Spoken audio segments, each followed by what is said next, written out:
წარმოიდგინეთ ასეთი სცენა. ხვალ დილით იღვიძებთ, სარკეში იყურებით და უცებ, სრული სიცხადით აცნობიერებთ ერთ რამეს.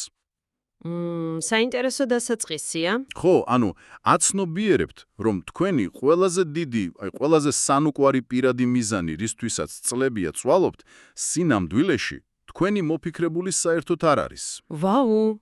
წარმოიდგინეთ, რომ ეს მიზანი ვიღაცამ ან რაღაცამ პირდაპირ თქვენს გონებაში ჩანერგა და თქვენ ახლა არა საკუთარ ბედს ქმნით, არამედ, უბრალოდ ვიღაცის დაწერილ კოდს ასრულებთ. საკმაოდ შემაშფოთებელია, გეთანხმებით. კი, ძალიან. ჩვეულებრივ, როდესაც ძალაუფლებაზე ვსაუბრობთ ხოლმე, ჩვენ სულ ვეძებთ ხილულ მტრებს, ხო იცით? კი. ეს ცოტათი მედიცინას გავს. ხელს მოიტეხეთ, მიხვალთ ექიმთან, გადაიღებთ რენტგენის სურათს და ექიმი პირდაპირ თითს დაადებს იმ დაკბილულ ხაზს. და გეტყვის, რომ აქ არის პრობლემა.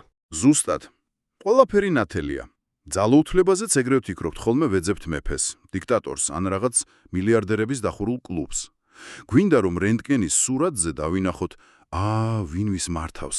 და იცით რატომ ვაკეთებთ მაგას? რატომ? იმიტომ რომ ხილვადობა უბრალოდ კომფორტულია.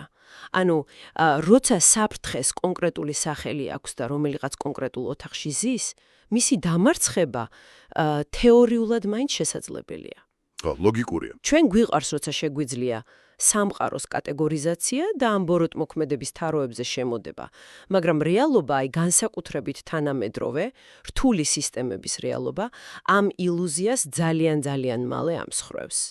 ზუსტად მაგიტომ შევიკრიბეთ დღეს.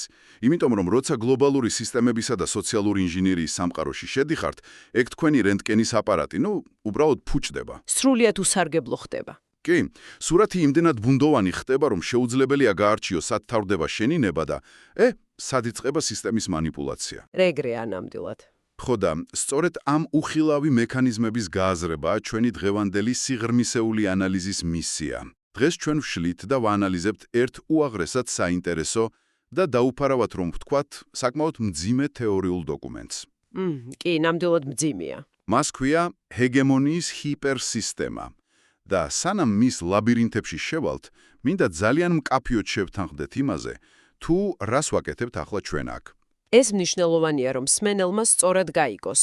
ხო, ეს არ არის მორიგი იაფფასიანი შეთქმულების თეორია იმაზე, თუ კონკრეტულად რომელი პოლიტიკური ჯგუფი მართავს პლანეტას. არა, ამას საერთოდ არ ვეხებით. აბსოლუტურად. ეს დოკუმენტი გვთავაზობს წმინდა თეორიულ მოდელს იმაზე, თუ როგორ მუშაობს კონტროლის იდეალური მექანიზმი. იდეალური მანქანა, ესე ვთქვათ. კი. მექანიზმი, სადაც მილიონობით ადამიანი მოქმედებს როგორც ერთიანი ორგანიზმის უჯრედები. ხო და მოდი ეს დავშალოთ ახლა. დიდი სიამორებით. როცა ამ ტექსტს ვკითხულობდი, სულ ერთი კითხვა მიტრიალებდა თავში, რატომ არის ეს კონკრეტული მოდელი ასეთი უნიკალური? რით განსხვავდება ის უბრალო დიქტატურის აღწერისგან? რაც აქ ყველაზე მომაჯადოებელია ჩემთვის და ალბათ ყველაზე რადიკალურიც, არის ის, რომ ეს დოკუმენტი სრულად ანგრევს ჩვენს ანთროპოცენტრულ ხედვას. ადამიანზე ცენტრირებულს. ზუსტად. ის პირდაპირ გვეუბნება შეწყვიტეთ ადამიანების ძებნა.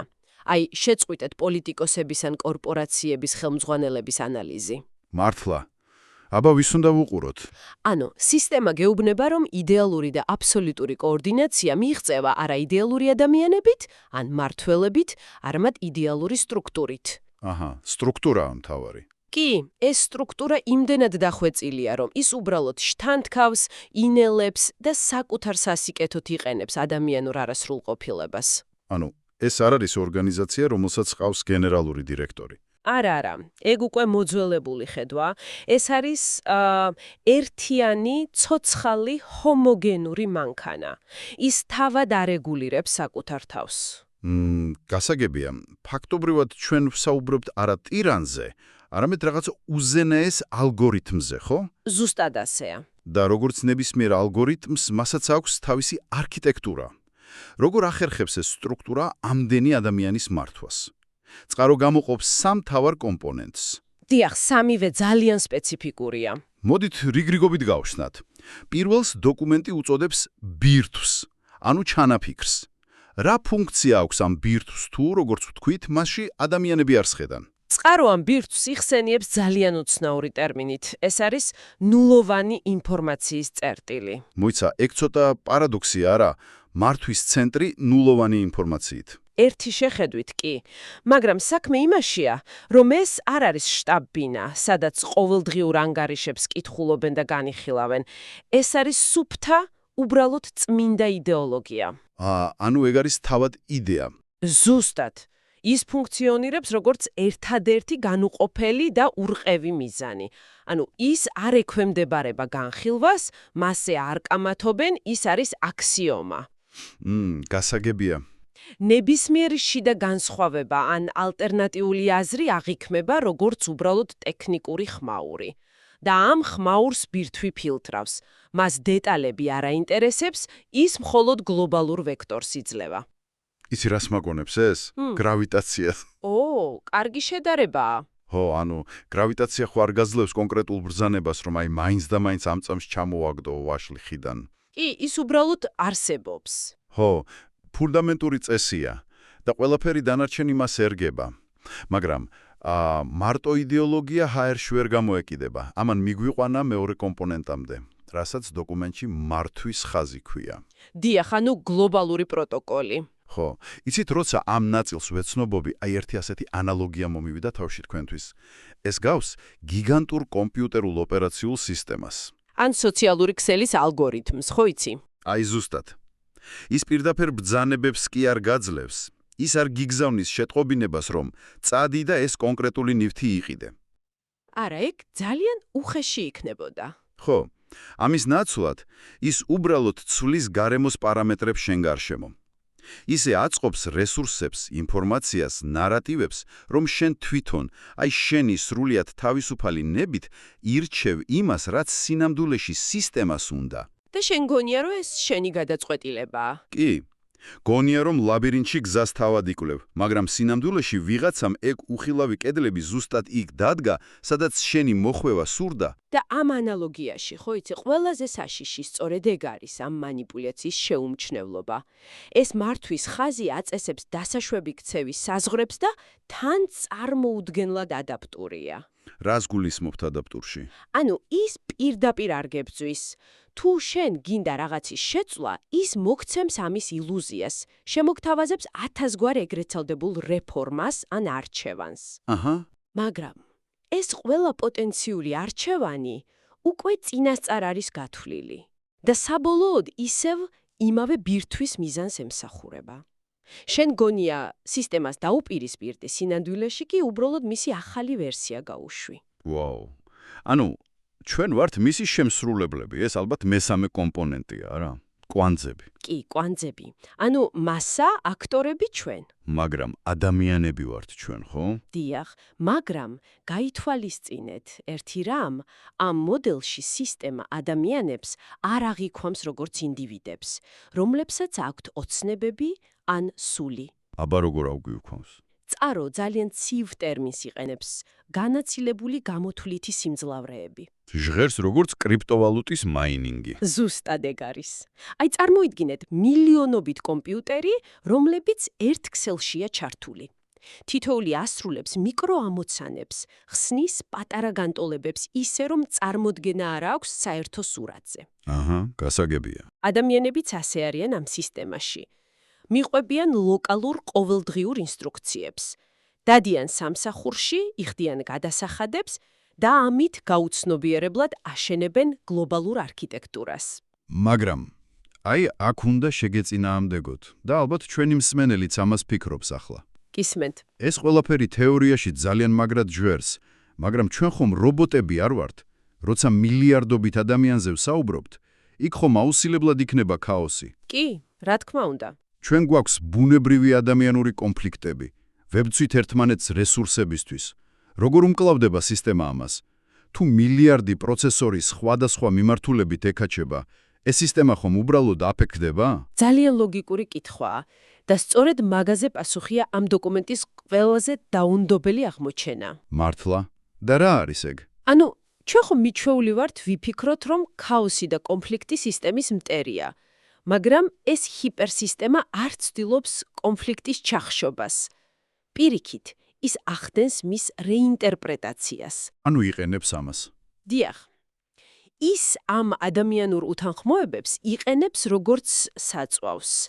ენერგიად გარდაქმნის, რომ საკუთარი სტრუქტურა გაამყაროს. მოიცა, ანუ კონფლიქტი, რომელიც წესით უნდა ანგრევდეს სისტემას, სინამდვილეში კვებავს მას. მოდით ეს ცოტა უფრო კონკრეტულად ავხსნათ. აი წარმოიდგინეთ ორი საზოგადოებრივი ჯგუფი, რომლებიც სასტიკად იბრძვიან რაიმე შეზღუდული რესურსისთვის. თქვათ, მიწისთვის ან ფულისთვის. კი ბატონო, ისინი ერთმანეთს მტრებად აღიქვამენ, ხო? ჩვეულებრივი ლოგიკით ეს სისტემისთვის კრიზისია. მაგრამ ჰიპერსისტემისთვის ეს ბრძოლა არის უბრალოდ პრაქტიკული დადასტურება იმისა, რომ რესურსებზე კონტროლი აუცილებელია. გავიგე. სანამ ეს ორი ჯგუფი ერთმანეთს ებრძვის, ისინი ენერგიას ხარჯავენ ლოკალურ დაპირისპირებაზე და საერთოდ ვერ ხედავენ იმ გლობალურ სტრუქტურას, რომელიც ორივეს თავზე დგას. და ამით სისტემა ამართლებს თავის არსებობას. ზუსტად, მათ შორის კონფლიქტის სისტემას აძლევს ლეგიტიმაციას ჩაერიოს, გაზარდოს კონტროლი და თქვას, ხედავთ, თქვენ შორის რომ ქაოსია, სწორედ ამიტომ არის ჩემი წესრიგი აუცილებელი. ეს ნამდვილად ატრიალებს ყველაფერს თავდაყირა. კი, ნებისმიერი ლოკალური ქაოსი აძლიერებს გლობალურ კონტროლს. გამოდის, რომ შენი წინააღმდეგობაც კი ინტეგრირებულია მათ გეგმაში. მაგრამ, კარგი, აბსტრაქტული ალგორითმები გავიგეთ, თუმცა ნებისმიერ კოდს სჭირდება, ფიზიკური აპარატურა, რომელზეც ის გაეშვება. მატერიალური ბაზა. ხო. აი, როგორ გადავდივართ ამ ფილოსოფიიდან ფიზიკურ რეალობაში? რა არის ის ძრავა, რომელიც ამ კოდს ჩვენს ყოველდღიურობად აქცევს? დოკუმენტი აქ უკვე ძალიან პრაგმატული ხდება. ეს ფიზიკური ძრავა შედგება ეკონომიკური და ინსტიტუციონალური მექანიზმებისგან. დავიწყოთ ეკონომიკით. ამ სისტემაში ფული არ არის უბრალოდ გაცვლის საშუალება. ეს არ არის ბაზარი, სადაც მე ვაშლს მოგცემ და შენ ფულს გადამიხდი. წყარო ამას უწოდებს ვალის იპოთეკურ გულს. აი, აქ ხდება ყველაფერი ნამდვილად საინტერესო. მოდით, მსმენელო, თქვენს დაფიქრდით, რას ნიშნავს ეს რეალურ ცხოვრებაში? კი, ძალიან პერსონალური თემაა. ჩვენ ვარსებობთ ქრონიკული ვალის მდგომარეობაში და ვალში არ გულისხმობ მარტო ბანკის სესხს. ჩვენ ვალში ვართ დროით, ენერგიით, აი, ვალში ვართ ჩვენივე მომავლით. ეგრეა, დაუსრულებელი ვალდებულებაა. ხო, თქვენ შეიძლება გონიათ, რომ მუშაობთ დაწინაურებისთვის, მაგრამ ეკონომიკა ამ მოდელში არის სამუდამო შრომისა და ლოიალობის კონტრაქტი. სისტემა მუდმივად გაგრძნობინებს, რომ რაღაც გმართებთ. სახელმწიფოსი, კორპორაციის. დიახ, და ვინაიდან შენ მუდმივად ვალში ხარ, შენ იძულებული, ანუ უпростоრად ვალდებული ხარ დაემორჩილო წესებს. მაგრამ ეს არ ჩანს როგორც მონობა. ზუსტად, შენ ეს თავისუფალ არჩევნად გეჩვენება. შენ ირჩევ, რომელ კომპანიაში იმუშავებ. 10 საათი, ირჩევ, რომელ ბანკს გადაუხდი პროცენტს. სისტემა აკონტროლებს თავად ღირებულების კონცეფციას. მაგრამ მოდით ვიყოთ რეალისტები. აბა, ყოველთვის გამოჩნდება ვიღაც, ვინც იტყვის, მე არ მინდა ამ თამაშის თამაში. მე გავალ სისტემიდან და არ გადავიხდი ამ ვალს. კი, ეგეთი ხალხი ყოველთვის არის. ხო და მარტო ფსიქოლოგიური წნეხი ხომ ვერ შეაჩერებს ყველას. კოდს სჭირდება აღასრულებელი. ვინ არის ის, ვინც ამ ვალს ფიზიკურ რეალობად, იძულებად აქცევს? აი აქ მივდივართ ინსტიტუციონალურ მექანიზმამდე. ეს ბადებს მნიშვნელოვან კითხვას, ვინ აღასრულებს ამ ვალს? წყაროს მიხედვით, სისტემას არ სჭირდება ციდან ჩამოფრენა და რობოტების არმიის შექმნა. აბა რას იყენებს? ის იყენებს და იქვემდებარებს უკვე არსებულ სახელმწიფო სტრუქტურებს. სახელმწიფო აქ აღწერილია როგორც ძალის აუთსორსინგი. ანუ ის უბრალოდ ჰიპერსისტემის უსაფრთხოების სამსახურია. მოიცა, აქვე მინდა ერთი წამით შევჩერდე. მსმენელისთვის მინდა ძალიან მკაფიოდ განმარტო ერთი რამ. კი ბატონო. ის, რასაც ჩვენ ახლა ვამბობთ პოლიციაზე, სასამართლოებსა და სახელმწიფოზე, არის წმინდად ამ თეორიული მოდელის ნაწილი. ანუ, ჩვენ როგორც წამყვანები არ გამოუხატავთ ჩვენს პოლიტიკურ პოზიციას ამით. ცხადია, ჩვენ უბრალოდ წყაროს ვაანალიზებთ. კი, ჩვენ არ ვამტკიცებთ, რომ თანამედროვე ინსტიტუტები მხოლოდ ამ ბოროტ საქმეს აკეთებენ. ჩვენ მიუკერძოებლად გიყვებით თუ როგორ ხედავს მათ ეს კონკრეტული დოკუმენტი ტოტალური კონტროლის ჩარჩოში. სრულიად მართებული შენიშვნაა. და აი ამ მკაცრ თეორიულ მოდელში სასამართლო ან პოლიცია არ ემსახურება ისეთ აბსტრაქტულ იდეალებს, როგორიცაა სამართლიანობა. ისინი არიან უბრალოდ ოპერაციული ერთეულები. ზუსტად, მათი ერთადერთი, ესე თქვათ, ცივი ფუნქცია სისტემის უწყვეტი მუშაობის უზრუნველყოფა. თუ კი შენ გადაწყვეტ, რომ არ დაემორჩილო იმ ვალს, სახელმწიფო აპარატი არის ის, ვინც ფიზიკურად მოგქაჩავს მაგ უხილავ ჯაჭვს. აჰა. ანუ თარგმნის შენს თეორიულ ვალს ფიზიკურ სასჯელად. დიახ, ჯარიმებით, ანგარიშების გაყინვით, ან პირდაპირ ციხით. გასაგებია. ანუ ეკონომიკა აკონტროლებს შენს ძროს. სახელმწიფო აკონტროლებს შენს სხეულს და ქცევას. მაგრამ ისტორიამ ძალიან კარგად გვაჩვენა ერთი რამ. რა გვაჩვენა? ხოლო ძალადობაზე დაფუძნებული სისტემები ადრე თუ გვიანი ინგრევა, ხო? ადამიანს თუ კუთხეში მიიმწუდევ, ის საბოლოოდ მაინც აჯანყდება. შესაბამისად, სისტემამ უნდა გააკონტროლოს ფსიქიკაც და სულიც. აბსოლუტურად სწორი ხართ. თუ ადამიანები შინაგანად არ დამორჩილდნენ, ეს მანქანა დიდხანს ვერ იმუშავებს. და სწორედ აქ გადადის დოკუმენტი თავის ყველაზე ბნელ, მაგრამ ალბათ ყველაზე ღრმა ნაწილზე, ტერორის და გონების კონტროლის როლზე. დავიწყოთ ტერორით. ჩვენ გვიყვარს ტერორის აღქმა როგორც რაღაც ქაოტური, უკონტროლო აგრესიის.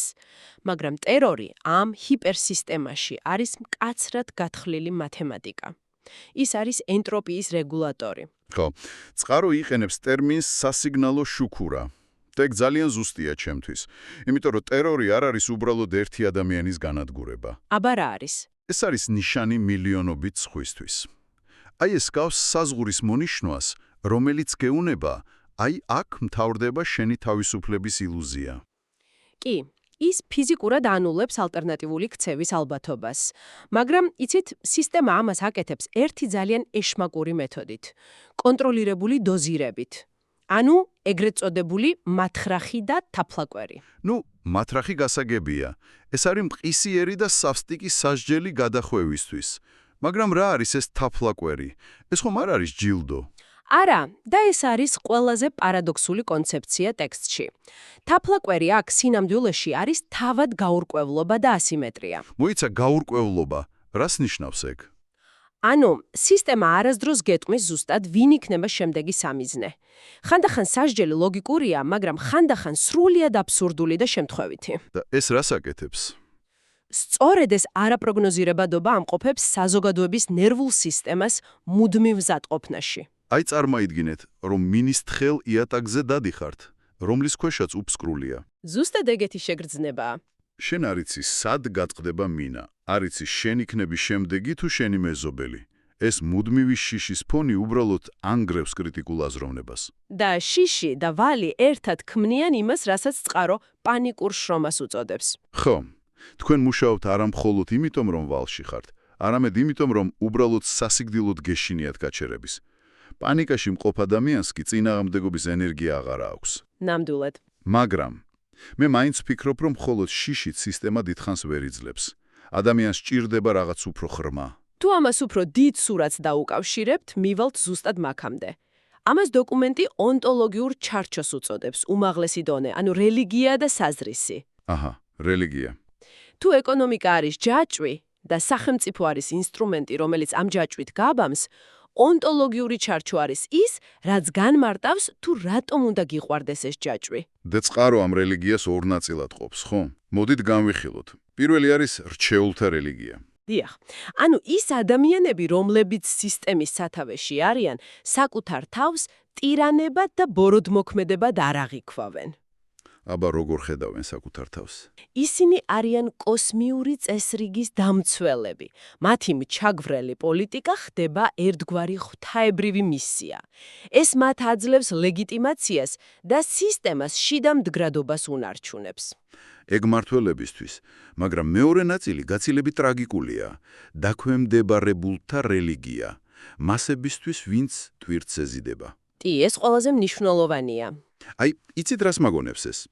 წარმოიდგინეთ მარათონის მორბენალი. ის გარბის 42 კილომეტრს, ფეხები სისხლში აქვს, სუნთქვა ეკვრეს. მაგრამ ის ამ ტკივილს არ უჩივის. პირიქით ამაყობს, ხომ? კი, ამაყობს. იმიტომ რომ მან ამ ტკივილს მიანიჭა მნიშვნელობა. ჰიპერსისტემა ზუსტად ამას აკეთებს. შენს რეალურ ტანჯვას გარდაქმნის საზრისად. ზუსტად ეგრეა. სისტემა გეუბნება, დიახ, წვალობთ, მაგრამ ეს არ არის უსამართლობა. ეს თქვენი ვალია, ეს გამოსყიდვის გზაა. და ამის შედეგი ის არის, რომ ადამიანები ნებაყოფლობით იწყებენ საკუთარი თავის დისციპლინირებას. ერთმანეთსაც კი აკონტროლებენ, არა? რა თქმა უნდა, რადგან სჯერათ, რომ მათი მორჩილება რაღაც წმინდას ემსახურება. სწორედ ეს ხდის სისტემას მეტაფიზიკურად ხელშეუხებელს. შენ თვითონ ხდები საკუთარი ციხის დარაჯი.